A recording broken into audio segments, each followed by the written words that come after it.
Hello दोस्तों, अगर आपने मेरी कहानी अभी तक लाइक नहीं की हो, चैनल सब्सक्राइब नहीं किया तो कर दे।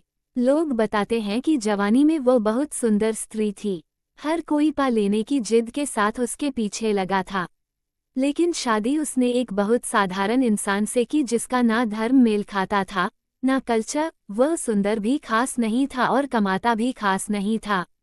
बहुत बड़े, रसूखदार और अच्छी पोजीशन वाले अनगिनत रिश्ते उसके पास आए, अनगिनत प्रेम निवेदन उसके पास आए, लेकिन उसने जिसे जीवन साथी चुना वह इन सब में कमतर था।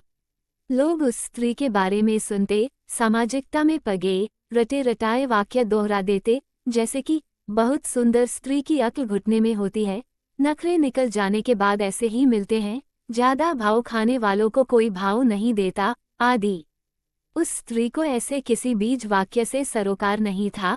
वह अपनी पसंद के जीवन साथी के साथ खुश थी, सुखी थी। उसकी कहानी एक पत्रकार ने सुनी, उसे उसकी कहानी में कई रंग नजर आए। वो उस स्त्री के पास गया। पत्रकार उसकी सुंदरता देखकर दंग था। आज भी वह बेहद सुंदर और जहीन थी। पत्रकार ने विनम्रता से उस स्त्री को साक्षात्कार के लिए निवेदन किया।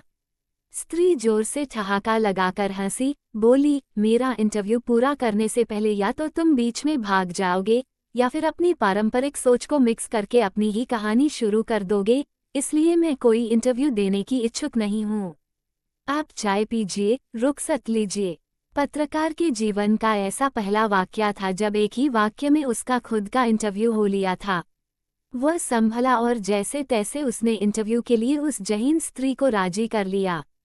पत्रकार ने पूछा, आप बेहद सुंदर हैं, बहुत स्त्रियों को आपकी सुंदरता पर रश्क होता है, आप इसे कैसे लेती हैं? स्त्री ने पत्रकार को देखे बिना बाल झटकते हुए जवाब दिया, बकवास सवाल, मेरे सुंदर होने में मेरा कोई योगदान नहीं, कुदरत ने मुझे दिया, इसे मेरी उपलब्धि ना कहें। अगर मैं इतराती हूँ तो मेरा इतराना गैर वाजिब है। दैहिक सुंदरता पूर्ण सुंदर होना नहीं। पत्रकार असहज हुआ, दूसरा सवाल किया, आपने कभी कोई सौंदर्य प्रतियोगिता में भाग क्यों नहीं लिया? आप विश्व की कोई भी प्रतियोगिता जीत सकती थी। स्त्री ने इस बार पत्रकार की नजरों में नजरें डाल दी। पत्रकार उसके तेज का सामना नहीं कर पाया, उसने नजरें झुका ली। स्त्री बोली, सुंदरता में प्रतियोगिता कैसी? सब अपने अपने हिसाब से सुंदर हैं। गोरी चमड़ी सुंदर क्यों है? बहती नदी को देखिए कभी, जहाँ जहाँ वह गहरी है वहाँ वहाँ सांवली हो जाती है। किसी से सुंदरता की प्रतियोगिता जीतकर आप सुंदरता के मानदंड स्थापित करना चाहते हैं। सुंदर लोग आपने देखे नहीं। मेरी झुर्रियों वाली दादी मेरी नज़र में सबसे सुंदर महिला है, आपकी माँ आपकी नज़र में सबसे सुंदर हो सकती है। आपकी अपनी पत्नी अपने पिता की नज़र में सबसे सुंदर होगी। आपकी बहन किसी को दुनिया की सर्वश्रेष्ठ सुंदरी लग सकती है। गुलाब सुंदर या चमेली ये वाहियात प्रतियोगिता है। आगे पूछिए। जी, आपके संबंध बड़े और रसूखदार लोगों से रहे, फिल्म के हीरो भी लट्टू थे आप पर, ऐसा सुना है। फिर शादी आपने एक बहुत ही साधारण इंसान से की। साधारण मतलब लो प्रोफाइल, वैसे तो आपने चुना है तो असाधारण भी हो सकते हैं।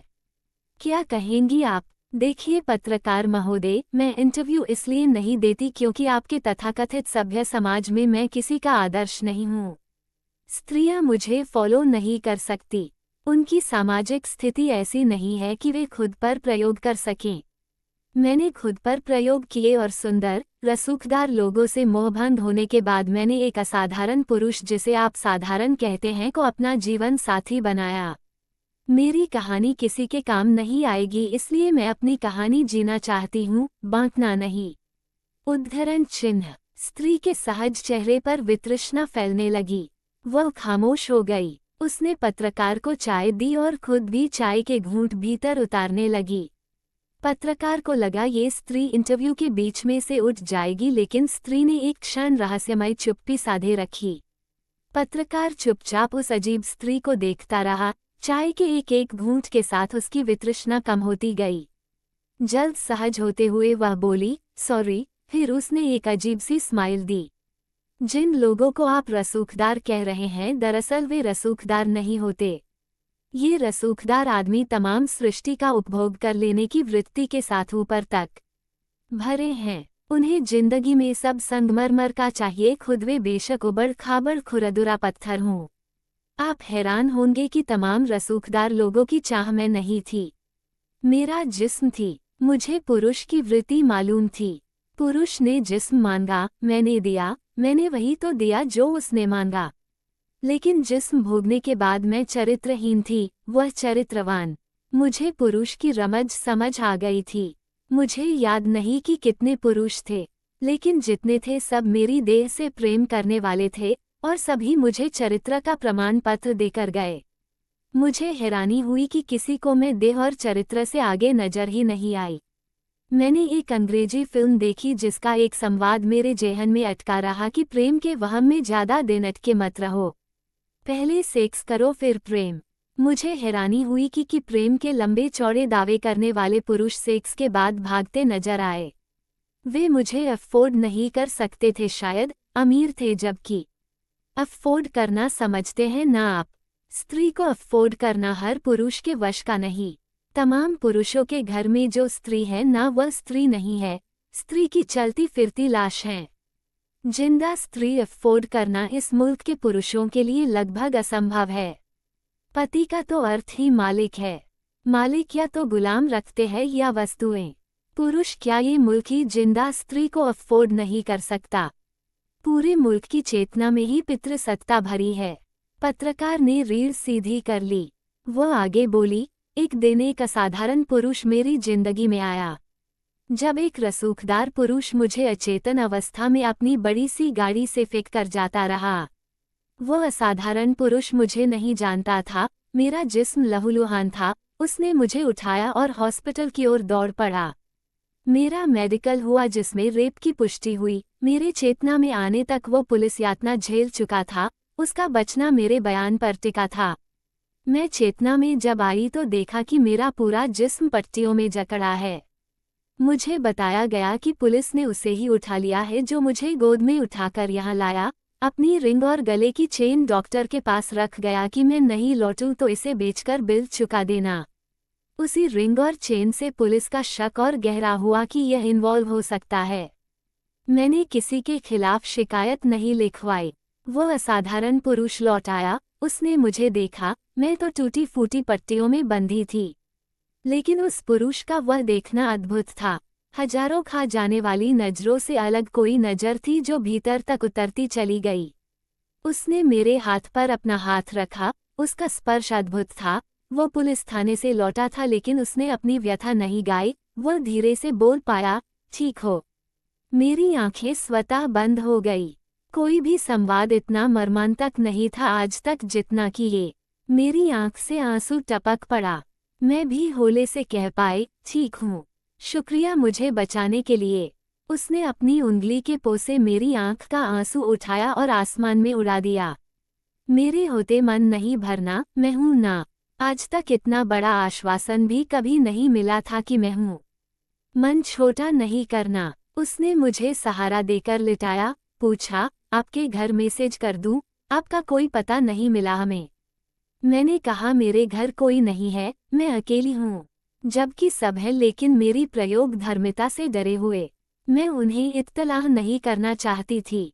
वह असाधारण पुरुष बोला, मेरे घर मेरी छोटी बहन है, आप मेरे घर चलना स्वास्थ्य लाभ के लिए। मैंने पूछा उससे, मेरी मेडिकल रिपोर्ट पढ़ी आपने? वह थोड़ा रुआसा हुआ, बोला, हाँ पढ़ी। आपने उन्हें छोड़ क्यों दिया? रिपोर्ट करते उनके खिलाफ। मुझे दर्द था तेज। मैंने कहा, मैं निबट लूंगी उनसे। उस पुरुष ने अगला सवाल नहीं किया, बोला, आराम कीजिए, ठीक हो जाए पहले फिर निबट लेना। मुझे लगा यह मध्यम वर्गीय परिवार का साधारण पुरुष चरित्र प्रमाण पत्र दे ना दे, लेकिन जेहन में जरूर तैयार कर लिया होगा।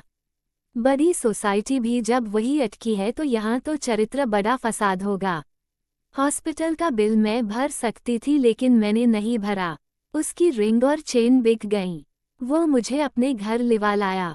एक साफ सुथरा साधारण घर था वह।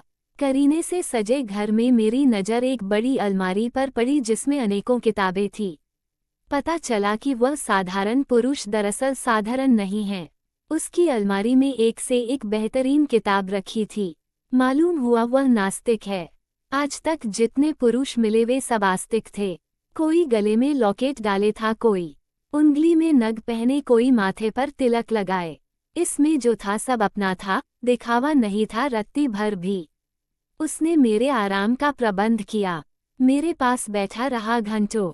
मेरी पसंद की उसके पास बहुत किताबें थी, लेकिन अद्भुत ये था कि उसकी अलमारी में वो किताब भी थी जिस पर बनी फिल्म मेरे जेहन में थी।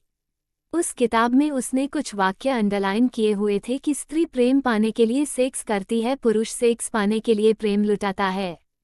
मेरी पूरी जिंदगी इसी एक वाक्य में बंधी थी। एक दूसरा वाक्य जो मेरे जेहन में अटका था कि प्रेम के भरम में अटके मत रहो, पहले सेक्स करो फिर प्रेम करो। पढ़ने वाले ने उस वाक्य के नीचे लिख दिया था कि ऐसी स्त्री इस मुल्क में नहीं मिलती, लेखक महोदय। मुझे हंसी आ गई। मैं हूं ना, मैंने खुद को आईने में देखा। मैं तो बची ही नहीं थी। जिस देह को मैं समझती थी वह तो जगह जगह से चोटिल थी, लेकिन भीतर जो कोई और आकार ले रहा था वह मैं थी। मेरा पुनर्जन्म हो रहा था। मैं अब सिर्फ उस पुरुष को पढ़ती। 1 साल मैं उसके घर रही। 1 साल उसने मेरी देह को नहीं छुआ। हाथ पकड़कर बहुत बार उसने चूमा, माथा चूमा, लेकिन वह एक आत्मीय स्पर्श था। एक दिन मैंने उसकी रिंग और गले की चैन उसे लौटा दी। वह हैरान हुआ, लेकिन मैंने उसे बता दिया कि इसे बिकने नहीं दे सकती थी। अपने पास रखना चाहती थी सहेज कर, कि जब भी महंगे गहने पहनने होंगे तो इन्हें पहनूंगी।